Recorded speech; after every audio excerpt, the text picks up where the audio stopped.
Assalamualaikum. My name is Mohammed Munif Nazar, and I am here for through a simple lecture about the biology with the the introduction of my YouTube channel, which is on the biology with and it is जैसे कि आप सब हमें बताएंगे हमारा जो 2025 में national curriculum developed by the Factor, which based on the new national curriculum of Pakistan 2025 by the Punjab curriculum and text for Lahore. ये फैक्टर के थ्रू एक हमारे लिए एक अच्छा स्टेप लिया गया है कि जिसमें कंसेप्चुअल बायोलॉजी को बेस करता हमारी क्लास सिलेबस बनाया गया है जो कि हमारे साल 2025 16 25-26 के जो एग्जामिनेशन है उसी के मुताबिक और उसमें हमारे पास जो हमारे पुराने रिव्यूज ने हमारे सब्जेक्ट किए तो उसमें कुछ नई तब्दीलियां की गई है। तो पहले हम टोटल 9 चैप्टर पढ़ते थे, अब हमारे पास टोटल 16 चैप्टर है और मैं यहाँ में आपके लिए चैप्टर नंबर 2 लेके आया हूँ जिसका नाम बायोडायवर्सिटी है। तो वर्ड्स ओरिएंटेशन आप लोगों को पता है कि ये एक लैटिन वर्ड होता है। बेसिकली आपको बताना चाहिए कि ये एक लैटिन वर्ड है। लैटिन वर्ड में बायो ये फर्स्ट लेटर है और डाइवर्सिटी ये सेकंड। बायो का मतलब होता है लाइफ और डाइवर्सिटी हम कहते हैं variety in species and among species.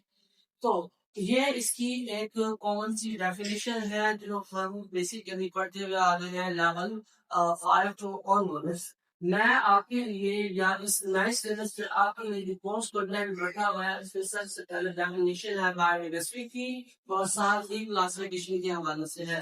Biochemistry की डेफिनेशन में इस बार आपके लिए एक जो नई चीज स्लाइड ले गया हुआ है इम्पोर्टेंस ऑफ बायोकेमिस्ट्री की होती 4 से 5 डिफरेंट इम्पोर्टेंस है जिसमें से आपके पास इकोलॉजिकल बैलेंसेस के हवाले से भी है, क्लाइमेट चेंज के हवाले से भी है। इसके अलावा भी हमारे पास और भी बहुत सारी हैं जिसमें मैं हमारे चैप्टर का नेक्स्ट है क्लासिफिकेशन। क्लासिफिकेशन हमारे पास एक ग्रुप होता है जिसमें ऑर्गेनिज्म को हम तरकीब देते हैं on the basis of their similarities and dissimilarities. तो जब आपका क्लासिफिकेशन का ये हिस्सा खत्म होता है जब हम करते हैं अरमानमेटिक्स क्लासिफिकेशन जो कि आपको ये बताएगा कि ये जो क्लासिफिकेशन सिस्टम था और जो पुराना क्लासिफिकेशन सिस्टम था उसमें और इसमें क्या फर्क है और इसमें हमारे पास नई नई क्या कौन सी तब्दीलियां यहाँ पे लाई गई हैं। जब आप क्लासिफिकेशन के बारे में कंप्लीट पढ़ लेंगे हार्डनेस के बारे में पढ़ लेंगे फिर आपके पास आ जाता है टैक्सोनॉमिक टाइप ऑफ क्लासिफिकेशन। इस राइट्स में बताता चलो कि सबसे बड़ा जो लेवल होता है उसे हम डोमेन कहते हैं। डोमेन की बात हमारे पास आता है किंगडम सिस्टम। किंगडम सिस्टम की बात आता है फाइलम। फाइलम के बाद आता है क्लास, फिर आता है ऑर्डर। ऑर्डर के बाद आता है जीनस और फिर स्पीशीज। तो टोटल ये टैक्सोनॉमिक रैंक होती है और इसी रैंक में हम अपने 5 डिफरेंट तरह के किंगडम सिस्टम में रहने वाले जानदारों के बारे में पढ़ते हैं और उसको किंगडम सिस्टम कहते हैं। जब आप टैक्सोनॉमिक रैंक ऑफ क्लासिफिकेशन को कंप्लीट करेंगे आपका नेक्स्ट टॉपिक आएगा हिस्ट्री ऑफ क्लासिफिकेशन सिस्टम। जैसे कि आपको पता है ज़माने कदीम में जब हमारे पास मुस्लिम साइंटिस्ट का ग्रुप हुआ करता था जिसमें बहुत बड़े बड़े नाम हैं, अरिस्टोटल है, हयान है और भी बहुत सारे साइंटिस्ट हैं। तो यहाँ पे और जो हमारे क्लासिफिकेशन सिस्टम का किसी मुस्लिम साइंटिस्ट ने दिया था वो था टू किंगडम सिस्टम। ठीक है, टू किंगडम सिस्टम की जो बुनियाद थी वो थी वो ऑफ न्यूट्रिशन। दो तरह के जानदार को फाइनल बनाए गए। पहला जानदार था या पहला जो फाइनल बनाया गया था या पहला जो किंगडम बनाया गया था उसको नाम दिया था किंगडम वो प्लांटेड और दूसरा था किंगडम ड्रेनेज। किंगडम प्लांटेड जो कि खुद बनाते थे इसमें बैक्टीरिया के साथ साथ एल्गी और प्लांट फंजाई जैसे जानदारों को रखा गया। इस तरह किंगडम मीडिया था जिसमें तमाम उन जानदारों को रखा गया जो हाइड्रोट्रॉपिक बॉर्डर रिलेशन होते थे और उसके अंदर एनिमल्स के अलावा फंजाई भी बहुत सारे आगे, बैक्टीरिया भी आगे और कुछ दूसरे जानदार भी इसी की तरह दे रहे। फिर उसके बाद थ्री किंगडम सिस्टम आया और इस टाइटल ने इसे बेसिकली इंट्रोड्यूस करवाया। फर्स्ट वर्ड इंट्रोड्यूस करवाया जो क्रिस्टल जैसे जानदार जो मेरे साथ इसमें मीडिया लाइक एलजी करने की, और इसमें जो सबसे बड़ी जो चीज थी ये किंगडम को यूनिवर्सिटी के हवाले से बताया गया था, जिसमें किंगडम लाने का बड़ी किंगडम प्रोग्राम किसका का नाम जो है जैसे प्रोड्यूस के नाम से और फिर फायर इंजन सिस्टम रॉबर्ट और रॉबर्ट टेकन ने दिया था। इसके भी दो मोड्स थी, एक टू मोड ऑफ न्यूट्रिशन और एक थी जिसमें हमने वो टैलेंटेड हमारे बड़े से लर्नर जानवरों में तब्दील किया था और उसको मॉडिफाई किया था मार्गुनस और शिगार्स ने फर्दन। उसके बाद स्टेटस ऑफ वायरस के बारे में बताया गया था, जैसे कि वायरस के बारे में आपको पता होगा कि हमें ये बताया गया था कि जो वायरस है ये एक सेलुलर जानता है। लेकिन इससे पहले कि मैं आपको वायरसेस के बारे में बहुत सा जानकारी दूं, मैं एक चीज मिस करता चला हूँ, तो माजरत चाहूंगा, उसको मैं पहले बता दूं। जैसे आप स्कीम और क्लासिफिकेशन खत्म करेंगे तो यहाँ पे तीन डिफरेंट इम्यून सिस्टम आ जाता है। अगर आप पिछली किताबों में जाए, पिछली लाइन से पढ़ने जाए, तो वहां में हमने बताया था कि दो इम्यून सिस्टम होते हैं। एक उन्हें जो आपको बताया गया था और दूसरा दुनिया जो उसको नाम दिया गया था इंडिया। जब ये इस ह्यूमन सिस्टम में एक और नया ह्यूमन सिस्टम मुताबिक करवाया गया है कि जो है आसिया और दूसरे विद्यालय के संदर्भ एक नया तुम्हें बनाया गया, जैसे तुम्हें बैक्टीरिया का नाम दिया गया था। एक्चुअली ये तीनों डोमेन एक ह्यूमन सिस्टम से बिलोंग करते हैं, उस किंगडम में कहते हैं किंगडम वो कैरियर।